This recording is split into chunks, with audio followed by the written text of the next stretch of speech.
Bismillahirrahmanirrahim. Assalamualaikum warahmatullahi wabarakatuh. Selamat pagi rekan-rekan. Semoga dalam keadaan sehat selalu.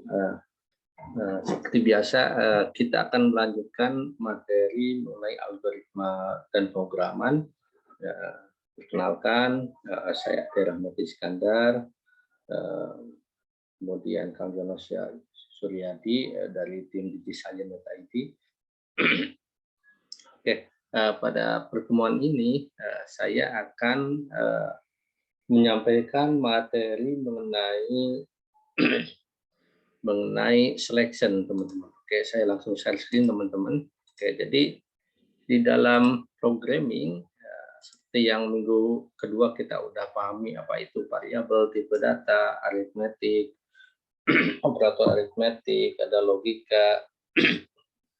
Ya, selanjutnya di struktur dasar algoritma itu ada 3, ada runtunan yang kemarin udah kita bahas, contohnya adalah kita membuat program tukar isi bejana kemarin, kemudian kita buat menghitung rumus luas segitiga, persegi panjang atau yang lainnya. Selanjutnya adalah selection yang akan kita bahas sekarang, nanti yang kita bahas adalah looping. Oke, jadi selection itu istilah yang lainnya adalah teman-teman itu adalah penyeleksian atau seleksi ya, namanya juga seleksi gitu ya teman-teman ya, penyeleksian.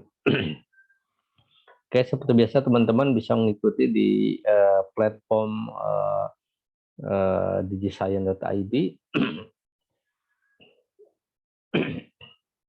Selalu saya infokan referensi yang dipakai, salah satunya di menguasai pemrograman berorientasi objek. Teman-teman nanti kalau akses bukunya di bab 1 sampai bab 8. Kemudian di dasar-dasar.net, ini contoh yang aplikasi menggunakan .net.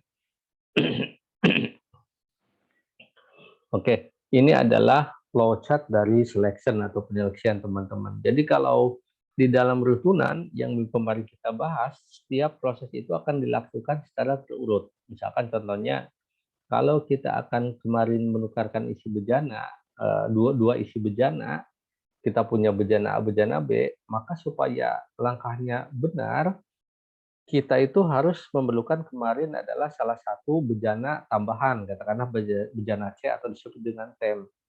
Ya, tem itu diisi dulu dengan bejana A atau bejana B. Salah satu silahkan diinputkan dulu gitu kan caranya. Ketika bejana katakanlah diisi disebut dengan bejana A, itu bejana A udah diinputkan ke tem, maka nanti bejana A akan jadi kosong. Maka bejana A bisa diisi oleh bejana B. Ketika bejana B udah kosong, bejana B bisa diisi dengan tem. Itu adalah salah satu contoh runtunan namanya. Runtunan atau sekuen, teman-teman. Nah, di dalam programming ada kalanya tidak semua proses itu harus dilakukan secara runtunan, tetapi ada kondisi katakanlah dari langkah 1 kita harus bisa loncat ke langkah ketiga gitu, melewati langkah kedua. Ini yang dinamakan dengan selection. Kalau saya gambarkan di dalam flowchart kurang lebih seperti ini. Sorry, ini mulai harus simbolnya mulai ya, mulai ada simbol star harusnya ya, mulai kemudian kondisi ini penyeleksian. Kondisi ini berarti kita memiliki seleksi tipe data logika. Misalkan jika benar, lakukan perintah 1 ini, jika salah, lakukan perintah 2. Itu adalah penyeleksian. Nah, contohnya ada yang disebut dengan penyeleksian dengan katakanlah jenis satu seleksian, ada juga yang namanya nested if atau penyeleksiannya bercabang. Nah, di dalam Java penyeleksian itu ada 2 di bahasa programan Java itu. Ada yang menggunakan selection dengan if, ada yang menggunakan dengan switch case, teman-teman. Jadi kalau dengan if sendiri nanti ada dengan satu statement, katakanlah hanya 2 pilihan, atau juga ada yang tadi yang disebut dengan nested if. Contohnya ini, teman-teman. Nah, kita ketahui dulu rumusnya atau strukturnya atau bentuknya. Jadi ini adalah if dalam kurung buka, ekspresi kondisional, kemudian kurung tutup, ini kurung kurawal keriting. Nah, statement satunya apa yang dilaksanakan, kemudian kurung tutup keriting penutup, else, berikutnya berarti statement 2, statement 1, statement 2 apa yang dilaksanakan. Nah, misalkan kalau saya buat pernyataan seperti ini, teman-teman, jika hari ini hujan, maka, nah, misalkan tulis Oke, naik gokar gitu, misalkan ke kampus naik gokar gitu ya. Else naik gokar atau naik busway misalkan gitu ya. Else tulis naik Gojek. Else ini artinya kalau kondisinya ternyata kebalikan dari hujan, misalkan kemarau, oke naik Gojek aja atau bawa motor aja gitu. Nah, ini adalah bentuk penyeleksian. Jadi di dalam penyeleksian itu adalah menyeleksi tipe data logika. Ingat kemarin dari pertemuan kedua kemarin, tipe data logika adalah tipe data yang berupa true and false, teman-teman ya. Jadi berupa benar atau salah. Oke, selanjutnya nanti kita akan bahas apa yang membedakan dengan switch case. Switch case itu hampir sama dengan selection if, cuma biasa dia akan mengurutkan untuk nested if, katakanlah yang penulisannya banyak, sehingga nanti kita bisa kelompokkan jadi lebih simpel. Jadi sebenarnya implementasinya banyak programmer nanti lebih banyak menggunakan selection if, tapi ada juga yang mengkombinasikan bareng dengan sebagian menggunakan switch case. Nah, switch expression di sini kurung creating, kurung buka creating, kemudian case value 1, statementnya apa yang dilaksanakan gitu ya. Kemudian break, case value 2.2, tadi case value 1.2, statement satunya apa yang dilaksanakan. Statement 2, break, terus default, kemudian statement, kemudian kurung kurawal atau istilahnya kurung kurawal ya, atau kalau saya nyebutnya di sama-sama YouTube edukasi dan menyebutnya kurung keriting, silakan saja. Mungkin kita nyebutnya kurung perawal juga, silakan teman-teman. Oke, untuk lebih mudahnya kita langsung let's code at NetBeans atau Java ya teman-teman. Jadi saya langsung sharing kita di menggunakan Java biar apa? Biar lebih mengena lagi buat teman-teman. Oke, misalkan kita akan membuat suatu program untuk menyeleksi apakah suatu bilangan itu adalah genap atau ganjil ya. Nah, seperti biasa teman-teman, selalu saya sampaikan di Java NetBeans mudah sekali teman-teman tinggal klik file seperti yang kemarin ya, new project berarti ya. Ini kalau langkahnya ya. Di sini pilih Java, Java application, diklik button next. Di sini udah saya simpan di foldernya, katakanlah di EAD Rahmat is underscore ADRI Java, nama filenya katakanlah P itu dari project, katakanlah seleksi bilangan, seleksi bil gan genap, misalkan seleksi bil gan gen. Serah nama project mau apa oleh teman-teman, tapi biasanya nama project jangan terlalu panjang juga ya, supaya kita mudah bacanya. Seleksi bilangan ganjil genap, kemudian eksekusi, teman-teman klik button finish. Oke. Untuk mempermudah saja, saya udah langsung code tadi malam atau sebelumnya supaya di recordingnya ini lebih cepat. Oke. Jadi saya udah bikin namanya P bil genap. Nah, kemudian di sini otomatis akan ada tercipta kelas namanya P underscore if bil genap.java. Ketika di double klik dulu, tentu defaultnya di sini hanya nama package dan nama kelas, public class if bil genap. Ini defaultnya ya, bawaannya berarti berawal, kemudian ini bawaannya udah otomatis public static void main string args, itu udah bawaan dari Java, kurung berawal dan kurung berawal tutup itu, dan dua ini itu sebenarnya defaultnya. Nah, tentu di sini kita tambahkan coding teman-teman. Seperti biasa, saya pakai katakanlah input Java util scanner seperti dua pertemuan sebelumnya, karena saya akan menggunakan input dari keyboard. Kemudian saya katakanlah deklarasikan gini, saya bikin variabel katakanlah in bil bool. Jadi saya bikin deklarasi, saya bikin variabel namanya bil bool atau bilangan bulat, tipe datanya integer. Ingat bilangan integer itu apa teman-teman? Itu adalah bilangan yang berisi integer, itu bilangan untuk menampung bilangan bulat, negatif atau positif, silakan. Tapi kalau misalkan bilangannya kita ingin ada floating point, ada pecahannya, ingat teman-teman, berarti kita pakainya plot ya, plot atau double gitu ya. Oke, saya pakai scanner, scan, berarti scan ini variabelnya, variabel untuk inputan, new scanner, kurung buka sistem in. Sistem ini bawaan sistemnya, diikutin saja dulu teman-teman. Saya pakai komentar di sini, backslash 2 kali, caranya mengambil input Jadi kalau komentar harus 2 kali. Kalau satu nanti dia dianggapnya sebagai ini teman-teman, dianggap sebagai perintah kode program. Maka di sini kode programnya jadi salah semua. Jadi kita backslash 2 kali, oke. System.out.print masukkan sebuah bilangan dalam tanda petik ganda ya. Jadi nanti komputer akan memerintah masukkan sebuah bilangan, oke, bilbul sama dengan scan next in. Nah, nanti ingat kemarin untuk integer berarti nilai balikannya adalah metodenya adalah next in gitu ya, teman-teman. Metode itu apa? Teman-teman nanti akan dapat di mata kuliah pemrograman berorientasi objek dengan Java juga, karena Java itu pure untuk OOP. Nanti insya Allah akan saya lakukan rekaman lagi dan dipublish di portal DigiScience ini. Kemudian scan.nextIn, kemudian kita masuk ke seleksi ini dalam komentar ya, ini teman-teman. Cek apakah bilangan jika hasil sisa bagi dengan 2 hasilnya 0, itu berarti bilangan genap ya. Bilangan genap. Ingat teman-teman ya, waktu di pertemuan 2 kemarin saya sampaikan kita mengenal di operator itu ada yang namanya operator modulo ya. Modulo itu artinya apa? Hasil sisa bagi. Jadi jika suatu bilangan hasil sisa baginya dengan 2 sama dengan 1, maka dia itu adalah bilangan ganjil ya teman-teman. Misalkan 9. Kalau kita mungkin dengan mudah menebak 9 itu ganjil Pak gitu ya. 9 itu ganjil. Kenapa ganjil? Sebenarnya secara komputer dia ngitungnya dihitung dulu pakai modulo. Jadi 9 oke dibagi 4 katakanlah. Oke, sisanya berapa? 2, sisa 1 gitu. 10, komputer itu ngecek dulu. 10 dibagi 2 berapa hasilnya? 1 atau 0? Kalau 0 berarti genap. 10 bagi 2, 5. Oke, sisa 0. Ini sama nih. Jadi di kode program kita tuliskan if, kita masuk ke seleksi if ya, kurung buka, bilbul ini.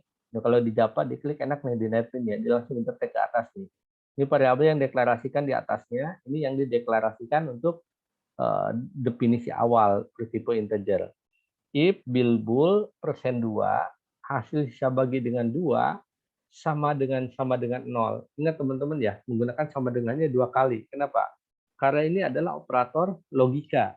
Operator logika. Jadi artinya itu dibacanya gini, jika bilangan, suatu bilangan hasil sisa bagi dengan 2 sama dengan 0. Nah, jadi sama dengan 0. Kalau sama dengan 1, di contoh yang kemarin ingat itu adalah assignment. Assignment itu adalah diinputkan dari nilai sebelah kanan ke variabel sebelah kirinya. Tapi kalau operator logika, sekali lagi harus pakai sama dengannya 2 kali.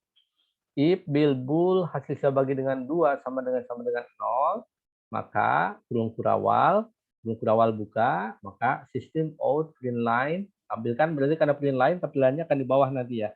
Bilbul, katakanlah kalau saya masukkan 10, berarti akan detek lagi 10, bilangan genap, nanti komputer akan menampilkan. Else ini teman-teman, kayak tadi ya, jika ada suatu kondisi yang di atas ini, ternyata dia kondisinya adalah false. False itu tidak benar gitu.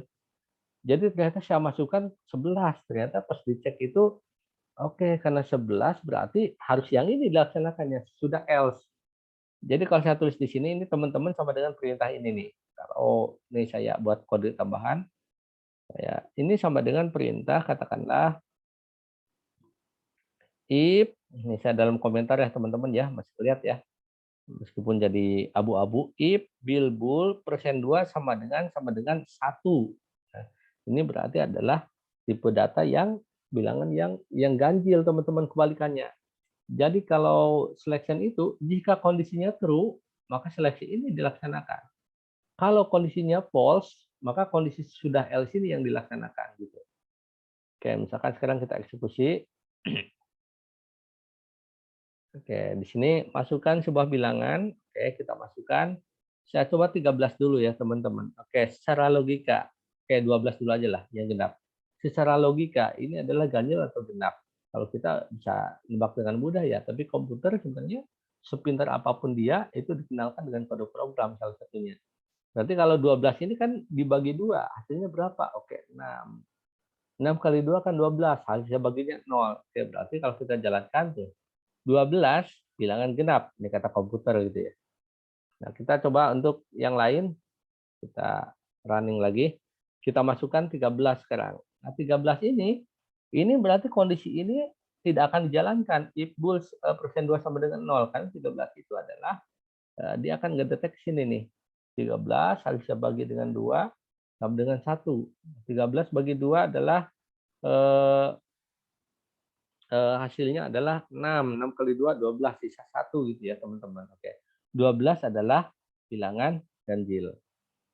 Oke, sampai sini paham mungkin ya teman-teman ya. Nanti bisa dicobakan juga di rumah.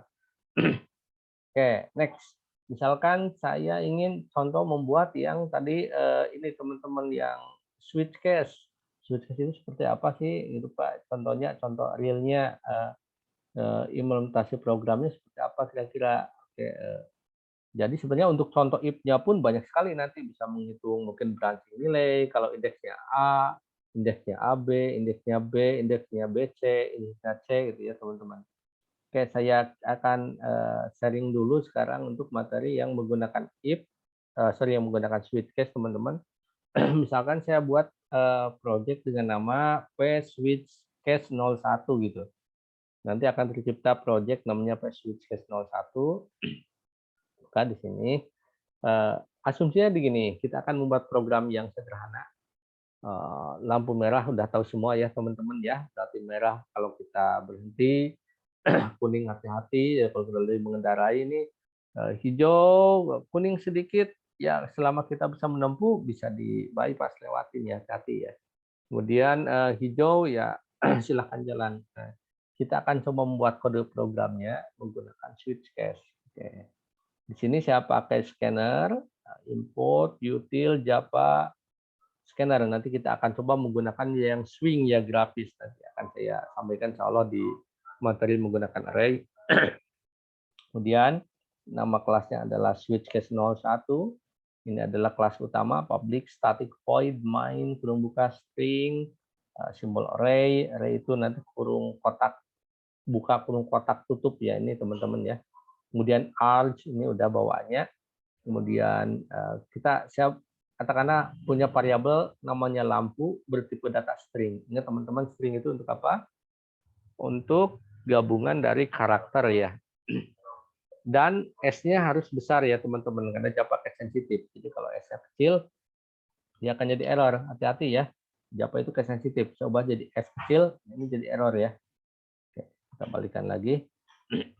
String lampu bertipe string, saya pakai scan, scanner scan, berarti variabelnya adalah scan untuk inputan data dari keyboardnya. Mengambil input, kita pakai variabel system.out.print, masukkan jenis warna lampu lalu lintas gitu ya, misalkan display-nya gitu. Lampu scan next line. Kenapa next line? Karena string ya. Itu kemarin saya sampaikan. Kalau integer tadi next in, kalau float next float untuk pecahan, kalau double next double pecahan juga. Kemudian switch lampu, karena lampunya udah dikenalin, kita berarti baca di sini. Lampu deklarasikan di sini sudah dibaca, ada di atas ya. Nah, kita nulisnya gimana? Case switch dalam kurung buka kurung tutup lampu, kurung berawal buka, case dalam seperti ganda merah titik 2. Caranya gitu teman-teman. System.out.print line dalam tanda petik lampu merah, silahkan jalan gitu ya.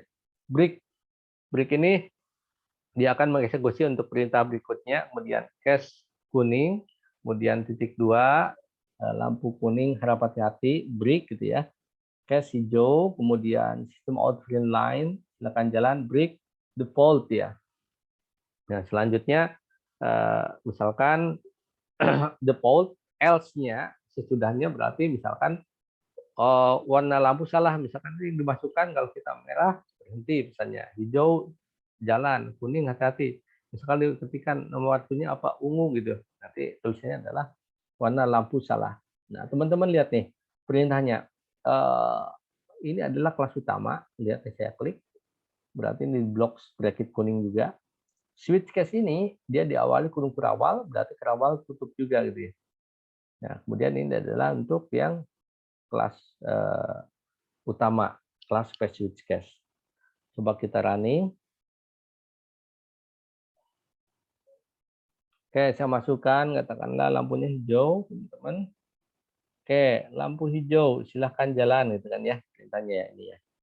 Kemudian saya eksekusi lagi, katakanlah saya lampunya adalah eh, tadi ungu ya, warnanya warna ungu ada nggak? Warna lampu salah. Tadi kan kita seleksinya hanya 3 ya.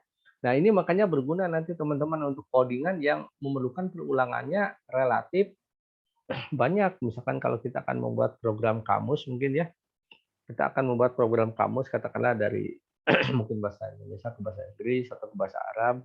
Katakanlah ke bahasa Inggris misalkan 1 tulis 1, 2, 2, 3, 3, 4, 4, 5, 5, bla bla bla terus 10, 10. Kalau kita buat pakai if kan if plus 1 if itu branchingnya banyak banget. Maka kita bisa minimalisir codingannya menggunakan lebih mudah dibaca dengan switch case ini teman-teman.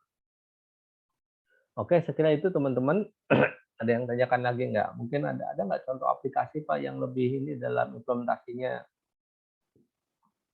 Mungkin teman-teman di sini bisa kelihatan juga ya. Di sini saya contohnya ada aplikasi. Saya buat PIP tunggal ya. Ini menggunakan scanner juga untuk inputnya. Kemudian ini asumsinya gini, saya akan membuat contoh membuat variabel belanja ya. Jadi misalkan saya buat belanja tipe datanya diinisialisasi dengan 0. Kemudian inputnya menggunakan scanner. Kita baca dulu total belanjanya berapa rupiah gitu. Nah, belanja berarti scan next in. Ya, mungkin kalau belanja ke depannya sih sebenarnya kalau dari project nyatanya nanti kita lihat teman-teman katakanlah pakai double gitu ya, yang besar ya. Misalkan pakai float, kalau pakai integer itu ingat tipe datanya adalah bilangan bulat. Ini hanya sampel saja. Nanti ada beberapa penggunaan tipe data yang biasanya dalam pembelajaran itu di awal itu kita masih menggunakan campur-campur itu. Tapi kalau teman-teman nanti udah menjadi programmer yang katakanlah expert, nanti akan tahu sendiri secara nalarnya. Oh, ini harus menggunakan tipe data ini menggunakan tipe data ini gitu ya. Oke, belanja, scan, next in. Oke, kemudian di sini cek apakah dia belanja di atas 100.000. Misalkan kalau belanja di atas 100.000, nanti dapat hadiah gitu pesannya. Hanya sederhana, hanya gitu doang gitu ya. Misalkan if belanja lebih besar dari 100.000, maka selamat Anda mendapat hadiah gitu ya. Kemudian sistem out terima kasih. Ini sebenarnya sederhana. Mungkin ke depannya ada diskon atau apa. Kita coba running. Total belanja berapa? 150.000. Oke, selamat Anda mendapatkan hadiah. Terima kasih. Pesannya gitu ya. Kemudian saya jalani lagi. Belanja berapa? 50.000. Terima kasih. Ya, dapatnya terima kasih. Sudah dapat hadiah. Nah, itu teman-teman saya kira pertemuan sekarang semoga bermanfaat. Saya selalu sampaikan ke teman-teman untuk menjadi seorang programmer itu mungkin ya baiknya teman-teman harus banyak berlatih juga. Materi ini cobakan kode programnya dari algoritmanya yang sederhana, coba implementasikan, membuat prosedur code-nya atau apa, langsung implementasikan. Itu teman-teman, terima kasih. Selamat menyimak terus di portal kami di digiscience.id. Seperti yang kami sampaikan, portal kami digiscience.id itu mendapat dukungan dari Telkom Indonesia dan Institut Teknologi Telkom Jakarta di bawah YPT Telkom. Terima kasih. Assalamualaikum warahmatullahi wabarakatuh.